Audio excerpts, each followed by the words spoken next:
Thank you for tuning in. You are listening to the Beyond 50 radio program. I'm Daniel Davis. With the rising gas prices and gigantic oil spills that never seem to be managed by the people who are responsible for them, it's time for us to pull off of those fossil fuels, save some money, and do the right thing by the earth. Joining us on the Beyond 50 radio program today are two special guests, Patrick Connor and Jeff Kim, and we're going to be talking about how we can convert our car into an electric car. That sounds pretty enticing. I'd like to welcome to our program today our two guests, Patrick Connor and Jeff Kim. Thank you for joining us on the program, gentlemen. Thank you. Thank you for having us. Now, let's talk about how you two first got involved with converting or getting into electric cars. What was your motivation to do so? Want to take it first, Pat? Sure. Thanks, Jeff. For me, I was a Desert Storm veteran, and obviously that was a war for oil. It's not the way that I want to live my life. I don't think it's the right thing to do. Having a daughter, I want to make the world a better place for her, and I think getting off gasoline is one of the best ways to do that.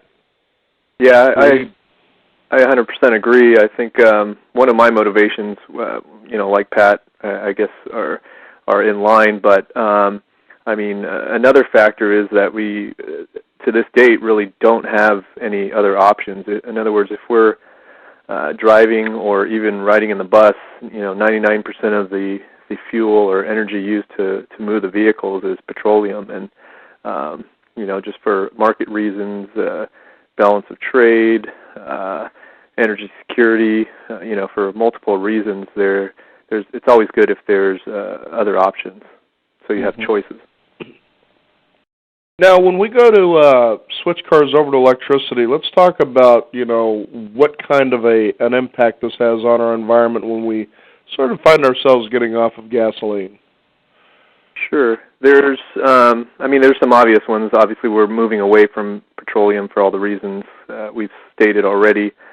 But basically, you're going from petroleum to electricity, and the impacts of that are definitely less than consuming petroleum, particularly if you include kind of cradle to grave and the energy and the resources and pollution created to actually even just produce the gasoline. But there's many benefits. As far as the energy goes, it can be produced with renewable energy such as solar and wind, in which case there's very, very little impact, if any. I think Patrick, you can talk about it a little more, but he actually has his house grid-tied where he's indirectly, I guess, charging his vehicles with the sun. So even if you take the worst-case scenario of a dirty, coal-burning plant and you include all those impacts, electricity or running your vehicle on electricity is far better. You want to add to that at all, Patrick? That was well said. You don't have to, you mentioned it in your intro, the Gulf of Mexico spill that's happening right now. You don't have to look much beyond that to see that petroleum is a dirty product.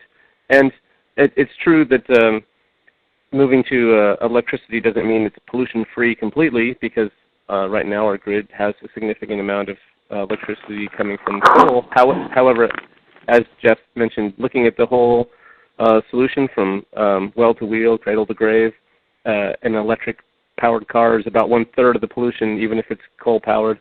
And the grid is getting cleaner. We have initiatives to have 20% by 2020 that comes from renewable.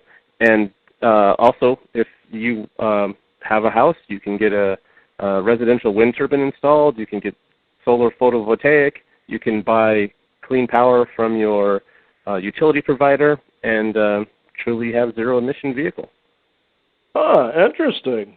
Now, is it really difficult to take, I guess the best question to ask is, what type of car is the best candidate for converting to an electric car, and is it a full conversion or is it just a partial conversion? So I would say, just in general terms, a lighter, smaller vehicle is the best candidate for a conversion. For some obvious reasons, lighter means you're using less energy to move the vehicle. Aerodynamics is also a factor, so again, you're using less energy.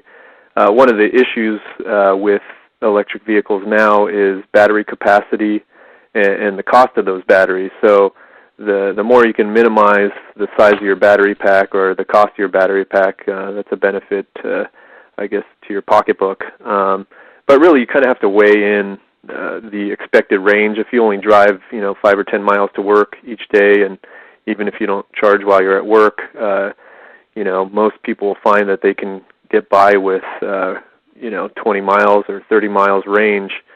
I don't have the specific statistics, and maybe Patrick does, but 90% of people drive something like under 40 miles per day in their daily commutes, and therefore, a lot of range isn't necessarily required. But in terms of candidates, I'd say smaller, lighter vehicles. There is a bit of a double-edged sword there, in that a small vehicle doesn't have a lot of space, so you have to find space to put batteries.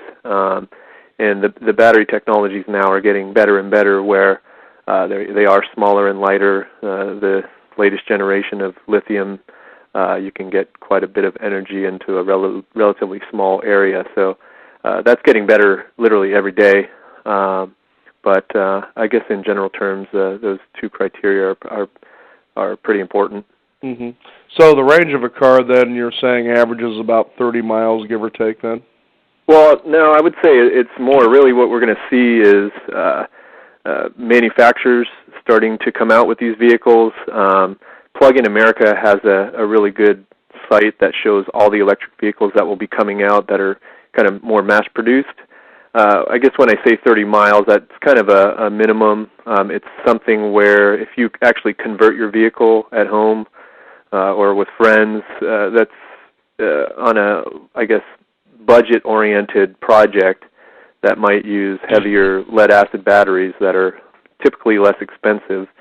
A range of 30 miles is usually somewhat on the lower end, but maybe an average for lead-acid. And then again, more and more conversions, even home-built conversions, are using lithium. And there's actually quite a few examples in our membership at the Oregon Electric Vehicle Association that have packs or battery packs that are lithium and have even up to more than 100-mile range. Mm-hmm. And what are the average speeds? What's the horsepower look like with something like this? Again, it varies, and with lead acid, you're adding a lot of weight, so it ranges from just mild performance up through better than the stock vehicle that they kind of pulled the gasoline engine out of. Yeah, I understand one of you guys owns a Chevy S10 pickup that's been converted. That's me. I own a Chevy S10 pickup. However, it was not a conversion. GM did make a few electric pickups back in the late 90s, the same time they made the EV1 that's famous in the Who Killed the Electric Car documentary. My truck is sort of a footnote to that whole event, and it's still on the road today, still getting me to and from work. I'm doing a great job 12 years later. And that is very good. Better than 30-mile range, right, Pat? What's the range on that? Yes, I get about 50 miles. When it was new, it was closer to 70 miles, but it's still got the original batteries and it's still kicking. You were talking about conversions and what's the performance of those. One great example here in the Portland area is a car called the White Zombie. It's a Datsun 510, and it can destroy most muscle cars off the line. The owner, John Whalen, a.k.a. Plasma Boy, races it out at PIR. He can do 0 to 60 in 3.2 seconds. Wow! It's incredible. Right. And likewise, there are production vehicles. Currently, there's an electric Tesla Roadster. It's a $109,000 vehicle, but it's actually competitive with a lot of the supercars out there. So it does, 0 to 60 in under 4 seconds. Also, it has over 200-mile range. So it's very competitive with a gasoline vehicle, but not just your average everyday vehicle. It's literally a very fast sports car. Interesting. Now, how much money do you think it saved you with the Chevy S10 conversion or this actual electric vehicle that you have as far as gas goes? Yeah, I did the math, and I estimate that if I was driving a similar truck I would have been buying about $1,200 in gasoline a year. In electricity costs, I would be buying about $300 instead of $1,200, so that's $900 a year in savings. However, as Jeff mentioned earlier, I have solar panels on my house, and that makes more electricity than my truck uses, so I'm now driving for free. Just pretty good. It's fun to drive past the gas station and not have to care if it's $2 or $4 a gallon. I don't really care. Yeah. Now, how about the wear and tear on an engine? How much different is it between using an electric car versus a combustible engine, gas engine? Well, actually, maintenance is thanks. Maintenance is actually very low. I mean, it's almost negligible in a lot of cases. There really isn't any maintenance per se. You don't have an internal combustion engine, so there's no oil changes. You don't have, spark plugs and wires and any of that stuff to replace. So it's more the other typical wear and tear items like brakes. I know of people that have electric cars and they've only replaced their brakes once in 10 years.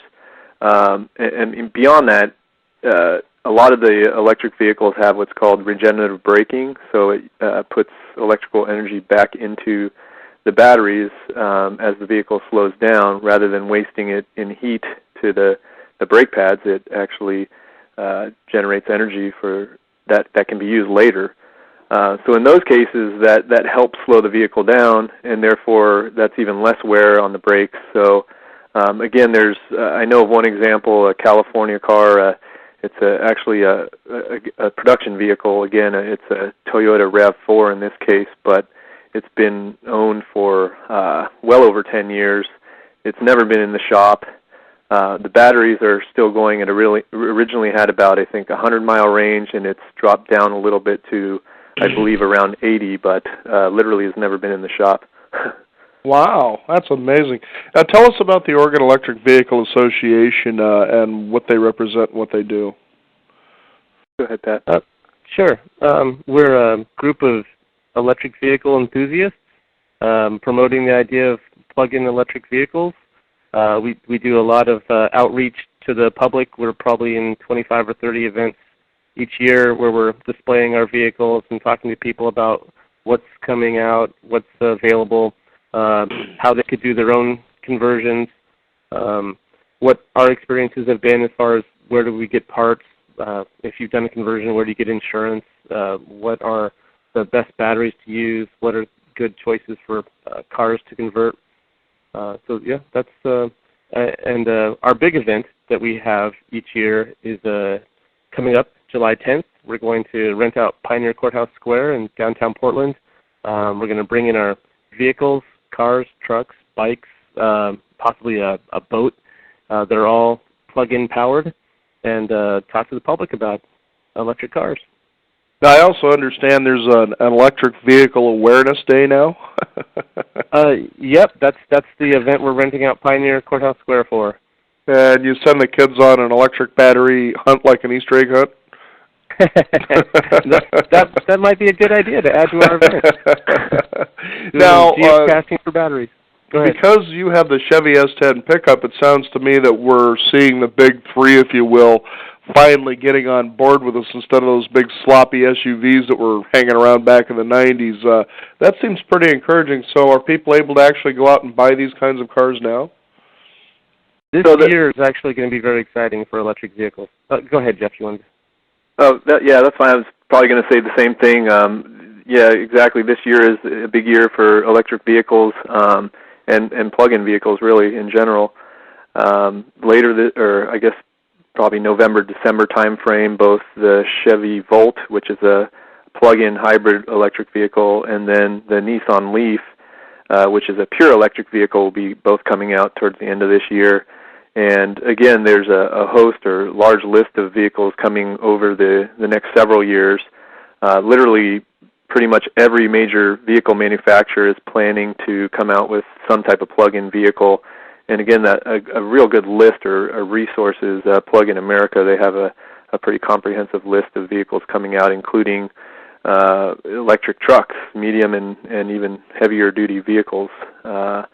And one sample of that was here in Portland for the recent parade, and that's the E-Star by Navistar.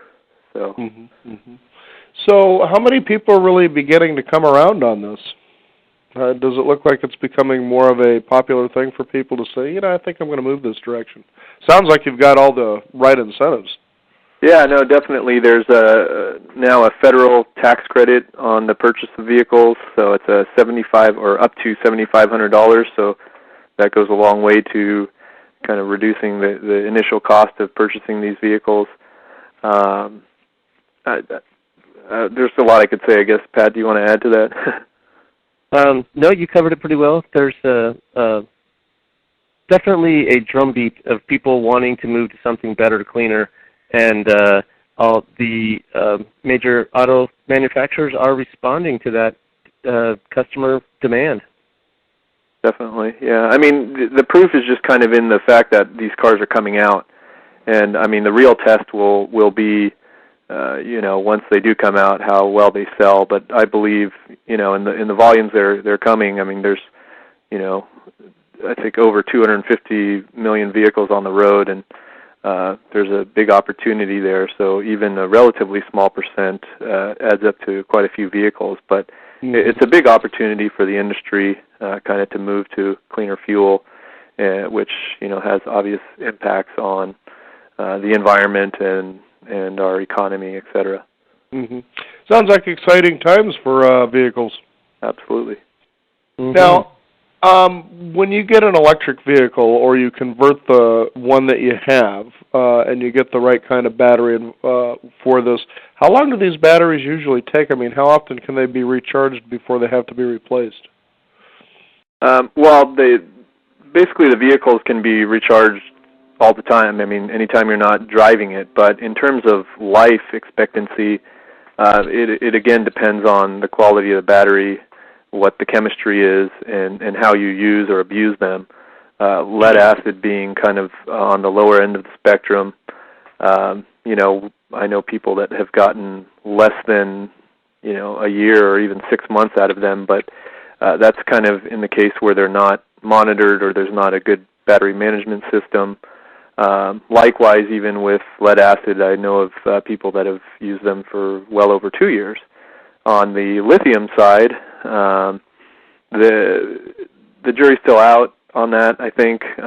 Really, we'll have a better idea once the vehicles start coming out in a mass scale, but most people are saying at least 10 years, and or as a comparison, maybe pretty typical to what maybe an engine would last.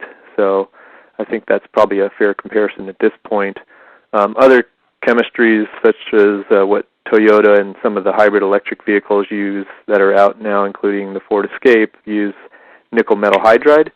And actually, the example I gave of the Toyota RAV4 electric vehicle also used nickel metal, and a version of the EV1 used nickel metal, but those have been on the road for more than 15 years without problems.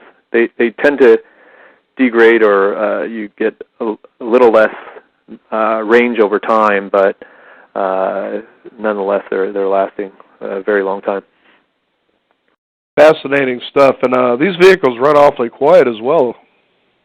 Yeah, definitely. Sometimes you'll hear a little hum, but they're definitely quiet. There's even been legislation in certain areas proposed about having some kind of noises coming out of the vehicle, so people hear them coming. Maybe a cowbell? Yeah, exactly. Now, could you please give out the website about the Oregon Electric Vehicle Association and what people can find out there? Sure, it's oeva.org. That's our website, and we have our meetings and events calendar on there. We have a monthly meeting. In fact, we had one last night, every second Thursday of the month at downtown Portland on 1st and Salmon at the World Trade Center building there. And those are all open to the public. People can come in with their questions about conversions or cars, or and talk to us about it. Yeah, and as Pat said, the next big event is the Awareness Day. So far we have Portland General Electric as a sponsor, and we're definitely open to taking additional sponsorship for that meeting, or for that event, I guess I should say.